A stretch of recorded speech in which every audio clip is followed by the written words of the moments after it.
सबके दृश्य देखा मध्य प्रदेश सिराज जिला बरियारपट्टी नगरपालिका अपने सबके अपडेट कर रहा थी। 0 माइल देखिए करीब 14 किलोमीटर दक्षिण और बरियारपट्टी से लाके बरियारपट्टी देखिए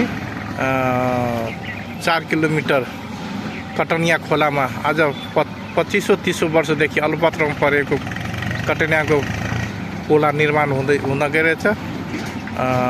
तीव्र गति में हुन गइरहेछ। आदरणीय दर्शक मैले तपाईहरुलाई देखाउन गइरहेको छु। आज मिति 2082 साल आज 12 महिना 3 गते को अपडेट म गर्दैछु राजकुमार थारू को फेसबुक माध्यमद्वारा।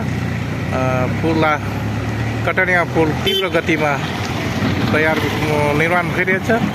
आज 2500 वर्षदेखि अल्पत्रमा परेको कटनिया को पुला पुनः निर्माण हुन गइरहेछ। धन्यवाद।